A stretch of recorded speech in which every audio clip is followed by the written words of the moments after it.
30 days, 1 month ago, I set out on the challenge to create an animation short film from scratch by the end of the year. Sounds good, right? But here we are, and a lot of things has happened.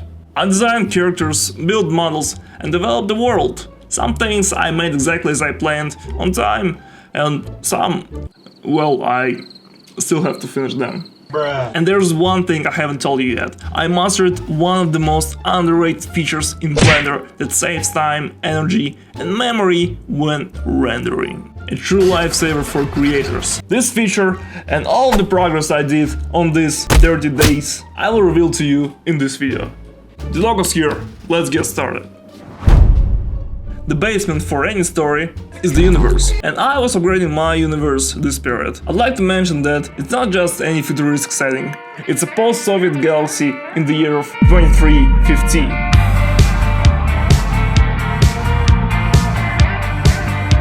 And trust me, this is not an utopia. In the future, humanity spreads across the stars. But instead of thriving, we repeat the history. Wars, industrial collapse, failed colonies. Now 85% of the planets that were once full of life, they are abandoned wastelands, factories, ruined cities, places that nature is slowly reclaiming. And this is where our story takes place. In the middle of all of this mess, our main heroes stand out. Not only the environment of the universe been upgraded over this time, as you understand. Additionally, I was developing the core of the story, main characters.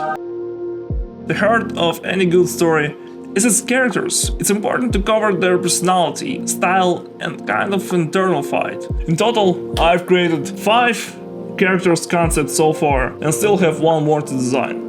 To emphasize my characters, I've done work on visual design right after writing their backstories and personality traits. The main heroes are different. They don't blend into the grey apocalyptic environment. They're bright people. I want my heroes not just to survive, I want them to challenge the world and people around them, trying to enjoy every drop of this dangerous life. Even more, I have built 4 characters models based on my concepts. Oh, it has been an exciting process, translating 2D design into fully set 3D forms. Each piece of model brings me 1 step closer to seeing the projects come to life. But not only models and all of these artistic stuff build the whole picture, there's horrifying things called production management and technical design. And at this moment, I will share you the feature I mentioned in the beginning to make these 2 sections easier. But before I'll tell you this, if you want to follow this journey and learn about an animation movie production with me, consider like and subscribe. These 2 clicks will support me a lot. Now let's get back to the video. I've built a pretty decent PC for working in 3D, however I still have rendering troubles with GPU, and this feature is a game changer. Render layers. If you don't have a NAS type of PC that can render huge scenes without overflowing the memory in a short time, this will save you a life.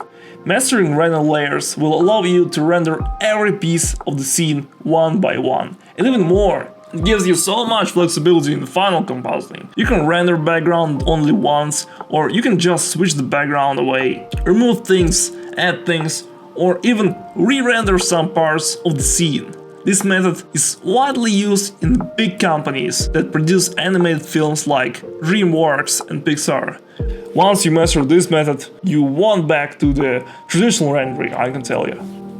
The clocks are ticking. I need to finish these models and go directly to animation production. Maybe if you have any thoughts about this topic, or even if you're a creator yourself, leave a comment below. I'd love to hear your perspective. That's it. The dog is out.